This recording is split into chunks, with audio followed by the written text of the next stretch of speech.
Hello students, how are you? Today we are going to start sixth lesson, The Bull Beneath the Earth. Our author is Kulwant Singh Virak. Let's start, let's read. This story is about two army men. ये जो कहानी है दो सैनिकों की है. देवर हवलदार करम Singh and नायक मान सिंह. उन्हां विचों एक हवलदार करम सिंह सी और दूसरा नायक मान सिंह सी. Both of them were serving in the same regimental center in Burma.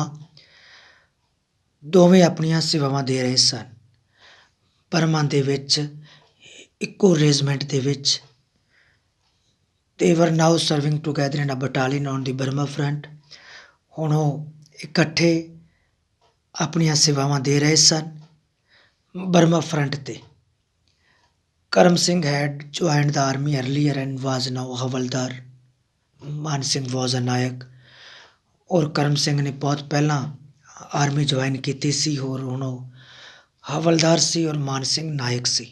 ਜੋ ਕਰਮ ਸਿੰਘ ਦਾ ਜੋ ਰੈਂਕ ਸੀ ਉਹ ਹਵਲਦਾਰ ਦਾ ਸੀ ਔਰ ਮਾਨ ਸਿੰਘ ਦਾ ਜੋ ਰੈਂਕ ਸੀ ਉਹ ਨਾਇਕ ਦਾ ਸੀ. Many persons from Karam Singh's village often inquired from his father when he would come on leave.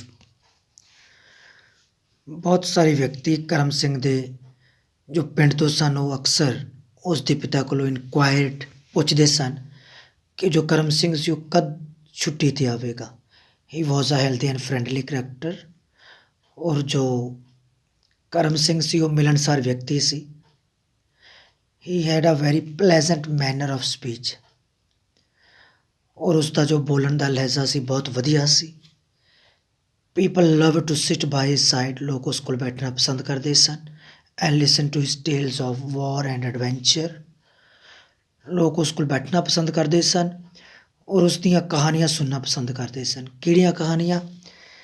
ਯੁੱਧ ਦੀਆਂ ਕਹਾਣੀਆਂ ਔਰ ਐਡਵੈਂਚਰਸ, ਜੋਖਿਮ ਭਰੀਆਂ ਕਹਾਣੀਆਂ, ਹੌਸਲੇ ਵਾਲੀਆਂ. There were many young men from Karam Singh's village in the army. ਔਰ ਕਰਮ ਸਿੰਘ ਦੇ ਪਿੰਡ ਤੋਂ ਬਹੁਤ ਸਾਰੇ ਵਿਅਕਤੀ ਆਰਮੀ ਵਿੱਚ ਸਨ. But when they came on leave, ਲੇਕਿਨ ਜਦੋਂ ਛੁੱਟੀ 'ਤੇ ਆਉਂਦੇ ਸਨ, they did not have many topics for talk. ਤਾਂ ਉਹਨਾਂ ਕੋਲ ਗੱਲ ਕਰਨ ਦੇ ਲਈ ਕੋਈ ਜ਼ਿਆਦਾ ਵਿਸ਼ੇ ਨਹੀਂ ਹੁੰਦੇ ਸਨ, ਜ਼ਿਆਦਾ ਟੌਪਿਕ ਨਹੀਂ ਹੁੰਦੇ ਸਨ.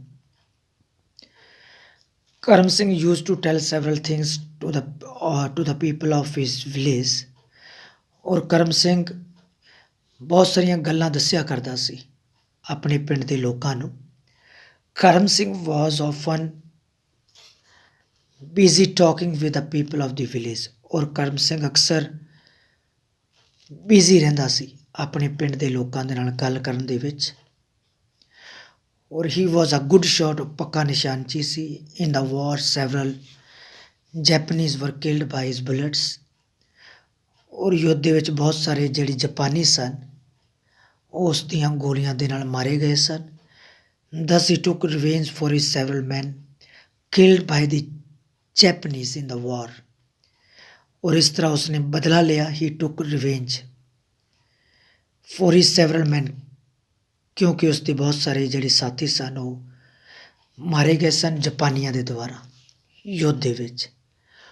While on leave in his village, Karam Singh kept up N interesting course of discussion with people of the village.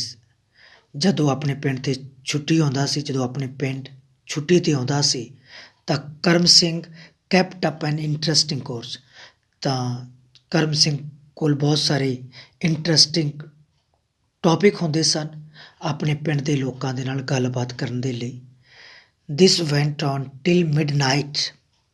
ਔਰ ਇਹ ਜਿਹੜੇ ਟੌਪਿਕ ਸਨ ਉਹ ਅੱਧੀ ਰਾਤ ਤੱਕ ਚੱਲਦੇ ਰਹਿੰਦੇ ਸਨ ਬਾਏ ਦੀ ਫਾਇਰ, ਅੱਗ ਦੀ ਰੋਸ਼ਨੀ ਦੇ ਵਿੱਚ. During the war gymnastics and many other things had of course been stopped. During the war, ਯੁੱਧ ਦੇ ਦੌਰਾਨ ਜੋ ਵਰਜਿਸ਼ਾਂ ਸਨ, ਜੋ ਜਿਮਨਾਸਟਿਕ ਸੀ ਜਾਂ ਬਹੁਤ ਸਾਰੀਆਂ ਹੋਰ ਚੀਜ਼ਾਂ ਸਨ ਉਹ ਬੰਦ ਹੋ ਚੁੱਕੀਆਂ ਸਨ. One never met anyone from one's village of or town. One never, ਕੋਈ ਵੀ ਕਿਸੇ ਨੂੰ ਮਿਲ ਨਹੀਂ ਸਕਦਾ ਸੀ, ਕੋਈ ਵੀ ਕਿਸੇ ਨੂੰ ਮਿਲਦਾ ਨਹੀਂ ਸੀ, ਚਾਹੇ ਉਹ ਕਿਸੇ ਵੀ ਪਿੰਡ ਦਾ ਹੋਵੇ, ਚਾਹੇ ਉਹ ਕਿਸੇ ਵੀ ਟਾਊਨ ਦਾ ਹੋਵੇ।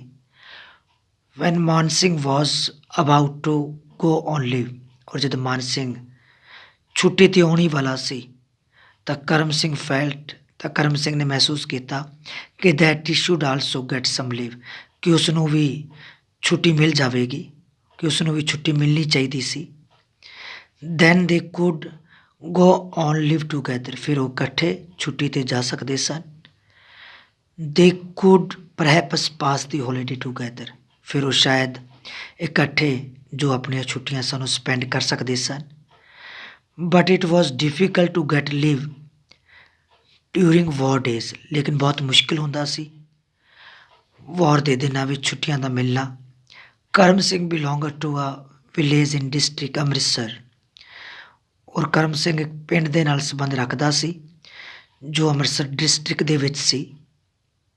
ਔਰ ਮਾਨ ਸਿੰਘ ਬਿਲੋਂਗਡ ਟੂ ਚਰਕਾਨਾ, ਔਰ ਜੋ ਮਾਨ ਸਿੰਘ ਸੀ ਉਹ ਚਰਕਾਨਾ ਪਿੰਡ ਦੇ ਨਾਲ ਸੰਬੰਧ ਰੱਖਦਾ ਸੀ ਜੋ ਹੁਣ ਪਾਕਿਸਤਾਨ ਵਿੱਚ ਹੈ। ਔਰ Amritsar was not more than 50 miles away from Man Singh's Charkana when Man Singh got into the military truck to come away, ਔਰ ਅੰਮ੍ਰਿਤਸਰ ਕੋਈ ਜ਼ਿਆਦਾ ਦੂਰ ਨਹੀਂ ਸੀ, ਲਗਭਗ ਮਾਨ ਸਿੰਘ ਦੇ ਪਿੰਡ ਤੋਂ 50 ਕਿਲੋਮੀਟਰ ਦੀ ਦੂਰੀ 'ਤੇ ਸੀ। When Man Singh got into the military truck to come away, ਔਰ ਜਦ ਮਾਨ ਸਿੰਘ ਨੇ ਮਿਲਟਰੀ ਟਰੱਕ ਦੇ ਵਿੱਚ ਸਵਾਰ ਹੋ ਕੇ ਜਦੋਂ ਆਉਣਾ ਸੀ ਤਾਂ Karam Singh give him the parting message, ਤਾਂ ਕਰਮ ਸਿੰਘ ਨੇ ਉਸ ਨੂੰ ਇੱਕ ਮੈਸੇਜ ਦਿੱਤਾ। He told Man Singh that he must go to his village, ਔਰ ਉਸਨੇ ਮਾਨ ਸਿੰਘ ਨੂੰ ਕਿਹਾ ਕਿ ਉਸ ਨੂੰ ਉਸਦੇ ਪਿੰਡ ਜਾਣਾ ਚਾਹੀਦਾ ਹੈ। ਐਂਡ ਸੀ ਹਿਜ਼ ਪੀਪਲ, ਔਰ ਉਸਦੇ ਪਿੰਡ ਦੇ ਲੋਕਾਂ ਨੂੰ ਮਿਲਣਾ ਚਾਹੀਦਾ ਹੈ before he turned from leave, ਇਸ ਤੋਂ ਪਹਿਲਾਂ ਕਿ ਉਹ ਆਪਣੀ ਛੁੱਟੀ ਤੋਂ ਵਾਪਸ ਆ ਜਾਵੇ।